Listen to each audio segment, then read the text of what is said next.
नमस्कार, अनिता चव्हाण रेसिपीमध्ये तुम्हा सर्वांचे मनापासून स्वागत आहे। आज आपण पाकाने भरलेले MTRचे इन्स्टंट गुलाबजामुन कसे बनवायचे ते पाहणार आहोत। तर त्यासाठी इथे मी एकावर एक फ्री असे भेटलेले MTRचे इन्स्टंट गुलाबजामुनचं प्रीमिक्स घेतलेले आहे। ते एका परातीमध्ये काढून आपण अशा त्याच्यामध्ये काही गुठळ्या असतील तर अशा ह्या एकसारख्या करून घ्यायच्या किंवा चाळणीने सुद्धा चाळून घेऊ शकतो। आता हे पीठ मळण्यासाठी इथे आपण दुधाचा वापर करणार आहोत। तुम्ही पाणी सुद्धा इथे वापरू शकता। साधारण 2 पॅकेटला 1 ग्लास इथे दूध लागलेले आहे। आता याच्यामध्ये थोडं दूध टाकून आपण हे प्रीमिक्स असं याचा गोळा बनवून घेणार आहोत। गोळा जेवढा सॉफ्ट होईल तेवढे गुलाबजामुन असे आपले सॉफ्ट आणि मऊ लुसलुशीत असे पाकाने भरलेले तयार होतात। चवीला खूप छान लागतात हे। असं या पद्धतीने आपण याचा एक गोळा तयार करून घेणार आहोत। जेवढा सॉफ्ट गोळा होईल तेवढा गुलाबजामुन एकदम सॉफ्ट होतात। हाताला थोडंसं तूप लावून आपण हे याचा गोळा तयार करणार आहोत।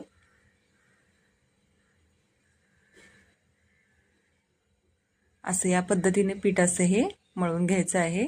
आता आपलं पीठ मळून तयार झालेलं आहे। 5-10 मिनिटांसाठी आपण याला साईडला ठेवून द्यायचं आणि आपल्याला हव्या त्या आकाराचे गुलाबजामुन असे बनवून घ्यायचे।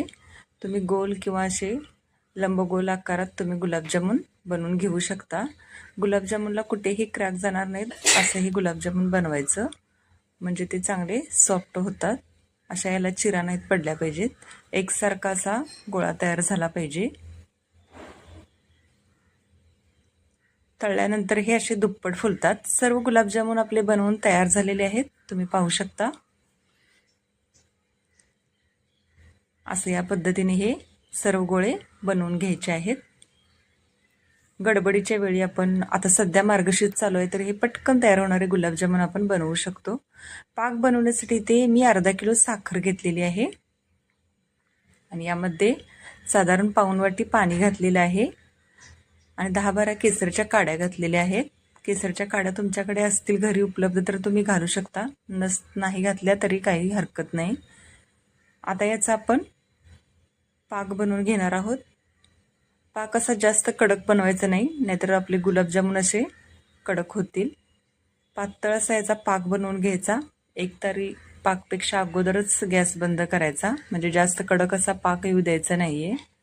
आता आपल्या साखरेला उकळी आलेली आहे आणि आता आपला पाक तयार झालेला आहे। गॅसवरती एक कढई ठेवलेली आहे।